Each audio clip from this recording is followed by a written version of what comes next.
Hello guys, we will go out again and let's go to walking somewhere with my son. He waiting me outside and let's go.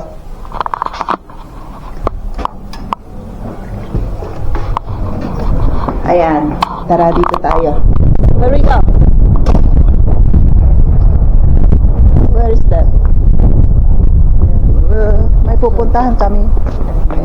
Rednitsi raw, saan yan? Ayan. Medyo magandang klima ngayon kasi nakapag-jacket siya ng manipis. Ako rin manipis din.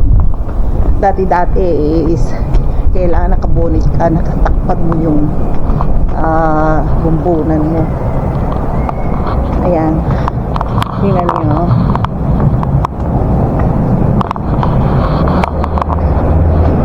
Tara.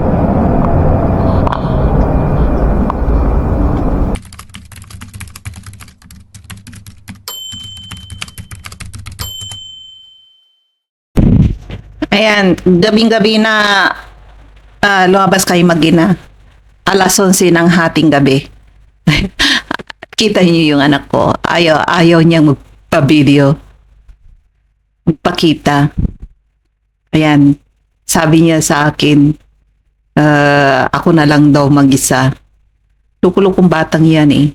Ayan, umorder kami ng ano. Maganda yung bahay namin kasi, yung bahay namin, kapit-bahay namin is McDonald's. Bababa ka lang ng bahay, kunting hakbang lang. Ayan. May makakainan ka na. Ang McDonald's ang ano diyan, hating gabi nagsasarado, alas 12 ng hating gabi. Yung KFC alas 11 ng hating gabi nagsasarado. Yan dalawang yan. Pero pagkaalam-alam ko, doon sa taas ng medyo malayo-layo ng konti, may isa pang restaurant, pizza restaurant. Nagsasarado yata ng hanggang madaling araw. Ang may-ari foreigners, Turkish yata. Oo.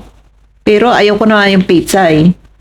Hindi ako mahilig sa pizza. Ang hilig ko lang is, ganyan yan. Umorder lang ako ng apple pie. Ayan. Kanya-kanya kaming bayad dyan na kahit na mag-ina kami. Kanya-kanya kaming nagbayad. Sabi niya, ang orderin mo, bayaran mo, sabi niya sa akin. Ang order ko, babayaran ko. Sabi ko, oh sige. Kasi binigyan siya ng pera ng tatay niya. Akala ko, nagyaya siya. Siya ang magbabayad lahat kasi may pera siya. Pagdating namin dyan sa McDonald's, sabi niya, pag umorder ka, bayaran mo. Sabi niya ganun, kulang yung pera ko. Sabi niya ganun sa akin. Kaya lang. Tsaka nung pumunta naman ako dyan, busog ako. Dami kong nakain. Gusto ko lang maglakad-lakad at kumuha ng konting video. Kaso nga lang, siya ay naasar sa akin. Sabi niya, tigil mo na nga yung pagbibideo-video na yan. Sabi niya ganun. Kanina ka pa, sabi niya ganun sa akin. Kasi gusto ko lang luabas para samahan siya eh. Kasi kahit na teenager na yan, pwede siyang lumabas ng gabi. Natatakot ako. Tsaka isang linggong nasa harapan siya ng computer, naglalaro ng Roblox. Nagagalit ako sa kanya. Lumabas ka naman at maglakad-lakad ka. Baka mamay ma-heart attack ka dyan sa harapan ng computer mo. Kasi nung isang araw, sabi niya sa akin, nahihilo raw siya. Masakit ang ulo niya. Paano ba naman? Straight na magmula mga 6 na araw yata. Nasa harapan siya ng computer. Ang pahinga lang niya, ang pagtulog niya. Ganyan yan, yung batang yan. Pero sa Lunes, start na ang klase nila. Papasok ulit yan. Papasok ulit. Ang klase lang nilang rito ilang oras lang. Papasok yan 7:45 ng umaga. Mga alas 12 ng tanghali nandito na, nagmamadaling umuwi. Ayan, half day lang mga bata rito na pumapasok dito sa Europe. Hindi kagaya dyan sa Asia. Tad-tad talaga ang katawan ng mga bata. Isang araw ba naman, alas 8 hanggang alas 5. Kaya nung pumapasok ako dyan sa Pilipinas, grabe mas lalo sa hapon, naantok ako eh. Oo, naantok ako eh. Nakakantok sa oras na alas 2, alauna, alas 2, alas 3. Ayan, katapos yung classroom pa namin, wala pang electric pan. Napakainit. Ayan.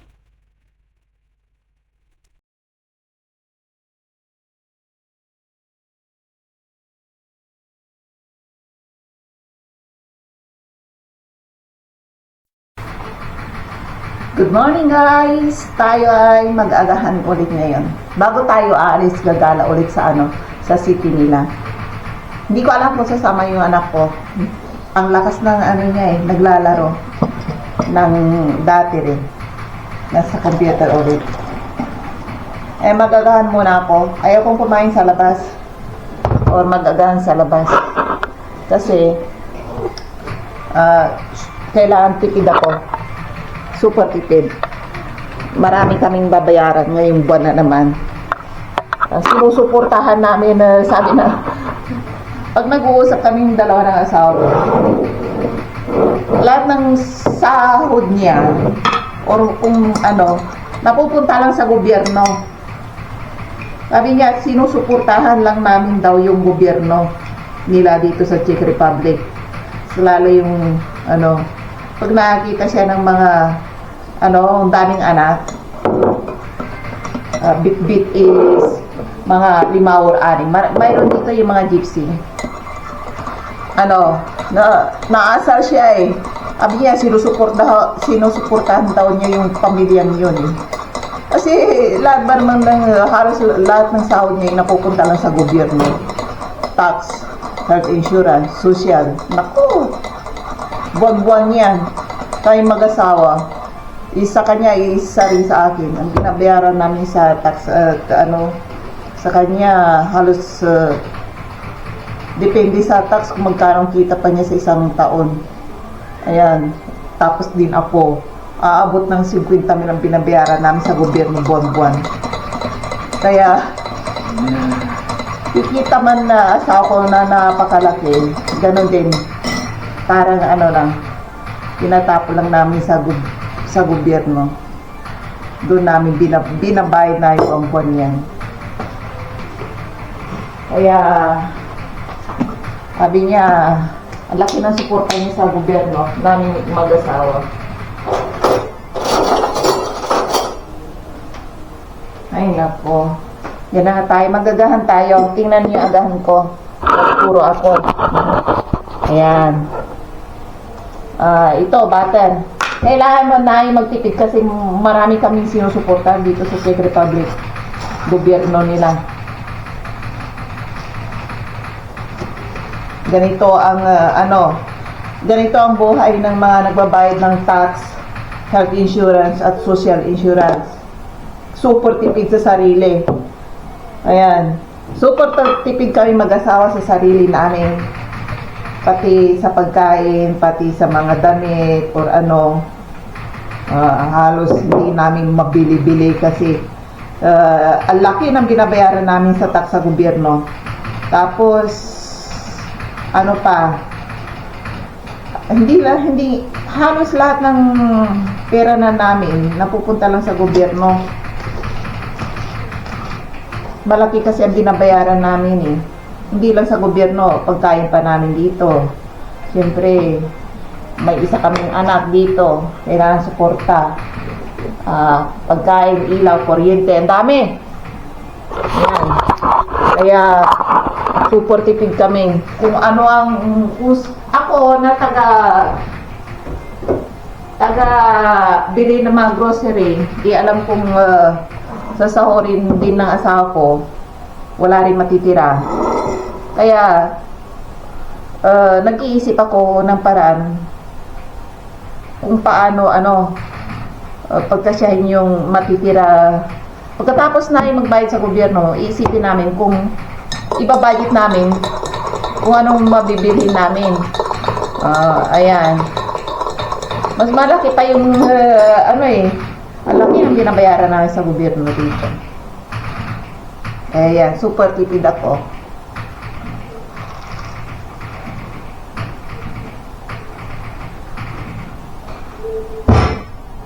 Naglalabog naman. Ayan. Magkape tayo. Hindi ko alam kung nalagyan ko ng pwede na yung kape ko. Kung sa kape, mainit. Pag nilagyan ko ng gatas, lumalamig. Kaya ilagay ko sa microwave. Para, yung bang, parang sa Starbucks, na mainit na mainit.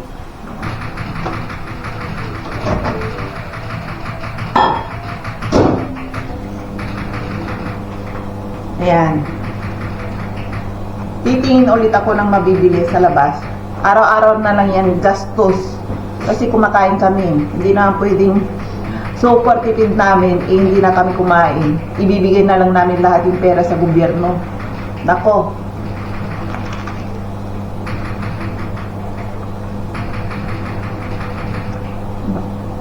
Dami lang.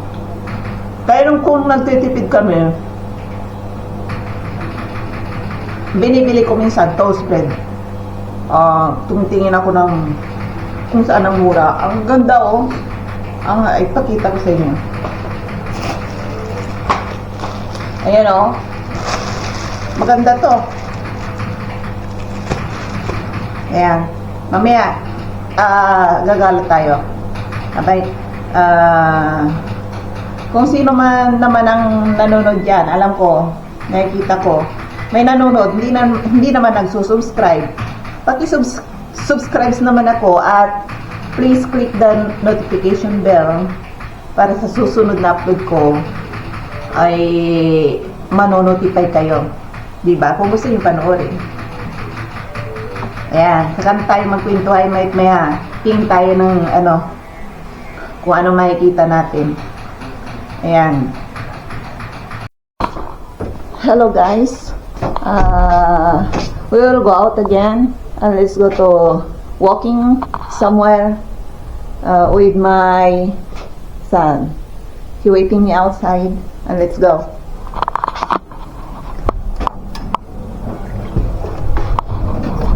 Ayan, tara dito tayo. Where we go? Where is that? May pupuntahan kami. Rednitsi raw, saan yan? Ayan. Medyo magandang klima ngayon kasi nakapag-jacket siya ng manipis. Ako rin manipis din. Dati-dati is kailangan nakabunis ka, nakatakpan mo yung bumbunan mo. Ayan. Tingnan niyo.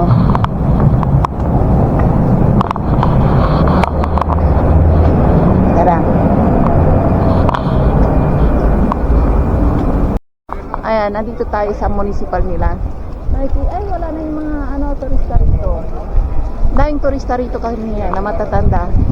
Hindi ko alam kung saan galing yung mga tourist na yan. Baka sa Germany or Poland or any mga neighbor dito sa bansang ito or Austria.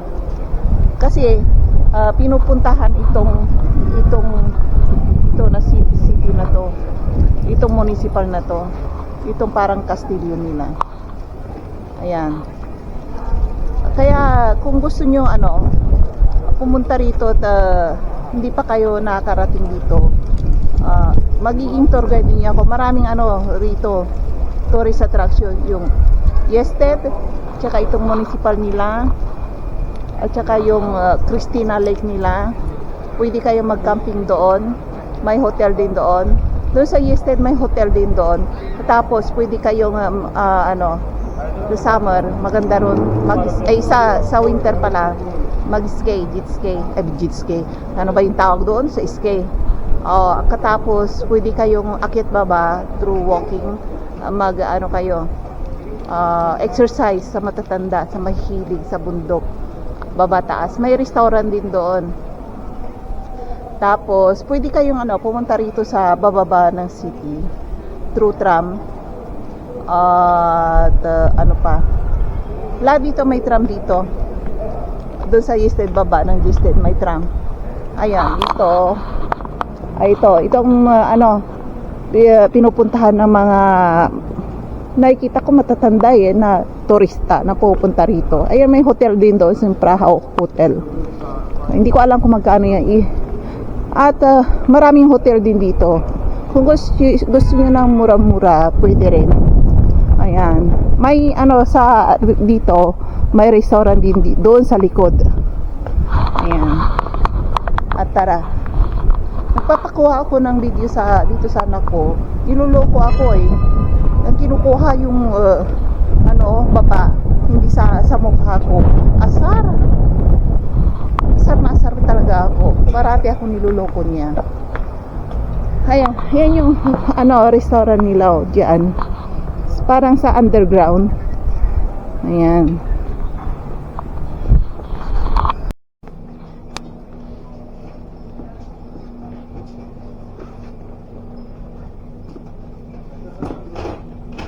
Ayan, pumasok ako sa Lidl grocery. Tingnan niyo, ang mura ng mangga Sa bansa walang manggahan, napakamura. Ayan. Yan, apple mango. At tawag nila sa Taiwan yan is apple mango. Ang dami niyan sa Taiwan kasi nagtrabaho ako minsan dyan sa apple mango farm ng tiyahin ng mga anak ko. Ang dami. Ayan.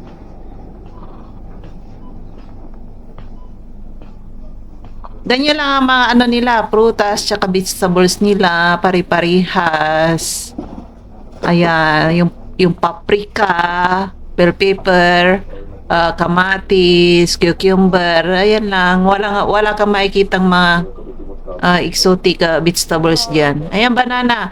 Alam niyo ba sa bansa ring walang hindi tumutubo yung mga banana, saging. Ang mura na banana rito, 1 kilo ba naman kung minsan 19. Ang pinakamahal na minsan mga 39. Kung mahal. Kung minsan kapag yelong-yelo na, ayaw na ng mga taga-check na birhin. Tsaka yung may mga spot na itim-itim, ayaw na nila yun. Kasi super tamis na. Ayaw nila yung maraming spot na itim-itim. Kaya kung medyo maraming spot na ng itim-itim, inuusil nila, bagsak presyo. May mga talong din dyan. Kaso nga lang, iba yung talong nila rito. Matataba, hindi mahaba.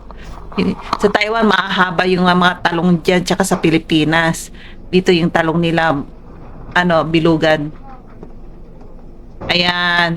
Ay, nakalimutan ko bumili ng donuts. Alam niyo ba yung donuts na yan, pa-expire na. Mga few days lang. 18 yata ang expiration date. Ino-on-sale na nila. Hindi pa ganyan mga tinapay rito.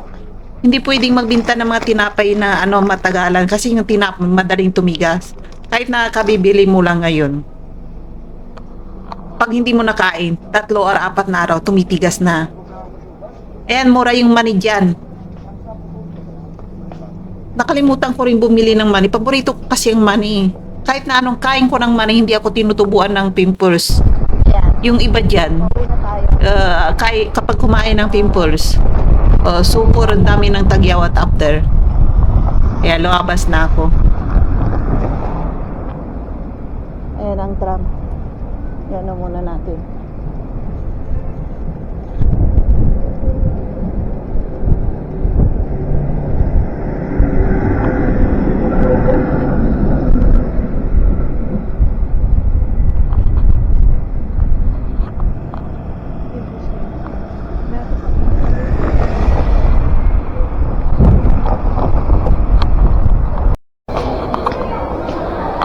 May music pala, no? Kaya pauwi na tayo. Ito yung mga nabili ko.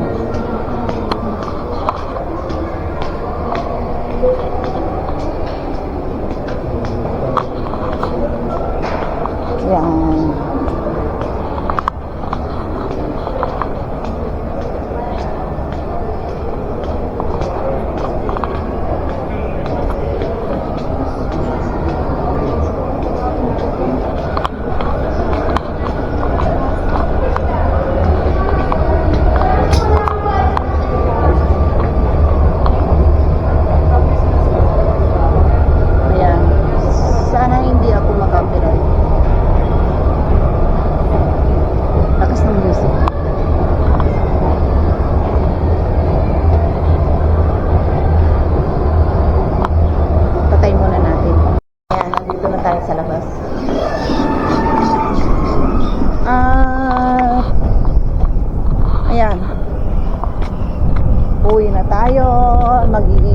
tayo ng video. At sana manood kayo ng aking mga vlog dito sa bansang Czech Republic. Ayan. At pumunta na kayo rito, pumasyal na kayo at ako ang magiging tour guide ninyo. Igagala ko kayo rito. Kumuha na kayo ng visa. Ayan. Dito tayo. Tingnan niyo yung mga tao. Naghihintay lang ng mga araw yan. Makulimlim na naman eh. No oras na, alas 3 yata. Hindi ko alam. Tingnan ko sarili ko kung anong oras na.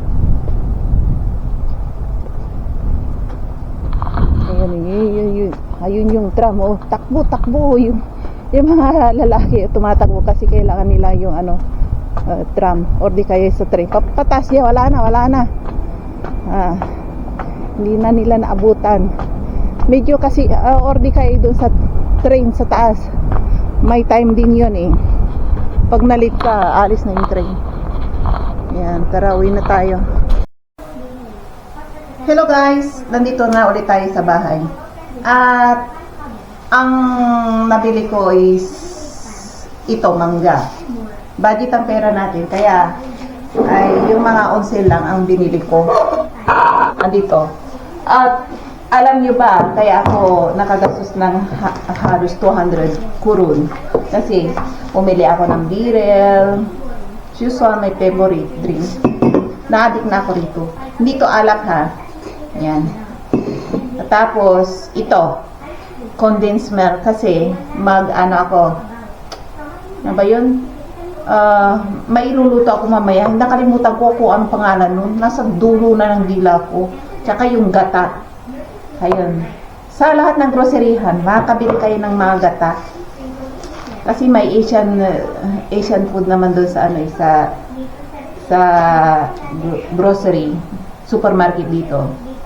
Kaso nga lang, walang mga Philippine food. Mga Vietnamese product, Thailand product, Chinese, tsaka Korea, mga noodles, ganyan lang yan. Tsaka flour. Yan. Mag-baby ka po. Kasi wala nang tinapay yung asawa ko, mag-baby ka po. Tsaka, of course, hindi nawawala yung rice. Hindi ako nag-stock ng maraming rice dito. Ito. Rice, 38 isang kilo. Sa exchange rate sa peso nito is mga 100 plus kasi triple ang palitan dito eh. Palitan ng piso nyo pala. Kaya isang kilo halos 100 peso or 110 peso. Kaya yan, sabi ko sa inyo, magkakagulo ang Pilipinas kapag isang kilo ng bigas dyan sa Pilipinas is naging 100. Naku, lulusobin na talaga yung Malacanang. Isisisi na lahat sa gobyerno na naman. Ayan. Kaya, dito kasi, kaya afford ng mga taga-check yung bigas. Kasi hindi sila hahalos kumakain ng bigas dito, kanin, patatas, at saka tinapay lang. Ayun, nagbebig sila. Kaya hindi mabinta dito kasi yung bigas nila rito sa Czech Republic. Kaya kung minsan, ang ginagawa sa grocery, ino-onsil nila minsan para mabinta. Kasi halos yung mga taga-European, hindi kumakain yan ng kanin. Ham at saka tinapay lang, okay na yun sa kanila. Ilagay ko doon, yun yung ko, tapon ko doon sa Ayan. Yung tinapay ko pa. Ilagay ko sa, yung toast bread ko, nilalagay ko ito sa freezer para hindi masira. At continue tayo mamaya sa kwentuhan natin. At tayo ay magsasain muna ako ng rice kasi ugutom na ako. Naglakad-lakad ulit ako ng 2 hours. Anyhow, maybe or 3 hours. Nauna na yung anak ko. Kumuha ako ng maraming video. Hindi niya ako hinintay. Sabi niya, akin na yung susi ng bahay. At may sarili siyang susi, tamad siyang dalhin. Kaya yung susi ko ang kinuha niya. Ayan. Sa lahat ng magtutor pala dito, pinopromote ko yung bansa nila rito na Czech Republic, maganda. Dito pa nga lang sa outside city nila, yung town nila, Liberec town, maganda rito, marami kang mapupuntahan dito. May palasyo, castle, palasyo raw yung napuntahan ko kanina. Tsaka yung town nila, street food. Walang street food dito, supermarket, mga mura, shopping, tsaka paakyat tayo sa bundok, may yested dito, or punta tayo sa cave. Sa summer lang may cave dito, binubuksan nila yung cave. Magdala kayo ng jacket ninyo pag pumasok tayo, pag summer dito, papasok sa cave, kasi malamig na malamig doon. Nung una kong pasok sa cave, naka-t-shirt lang ako kasi sa outside ng cave, mga 40 degree. Mainit. Papawisan ka. Pero pagpasok mo sa cave, nako, ang lamig. Kaya magdala kayo ng jacket pag pumasok kayo sa cave dito. Maganda yung cave nila rito. Open lang sa summer, malapit ng summer, mag-o-open na yan. Yung mga palaruan dito, mag-o-open na. Summer lang nag-o-open, pero sa winter wala kayong magalahan dito, kundi shopping lang, at pumunta kayo sa bundok nila, mag-skate doon. Yun lang ang pwede nyong gawin dito, kumain sa labas, restaurant, sa lang dito, pwede nyong magalahan sa winter, sa city nila. Pero pag yung mga castle, yung mga palasyo, castle nila dito, mabibisita nyo tuwing summer lang, open sa publiko. Pero sa winter, sinasarado nila. Yan. Mamaya tayo magkwentuhan, magsasahig muna ako.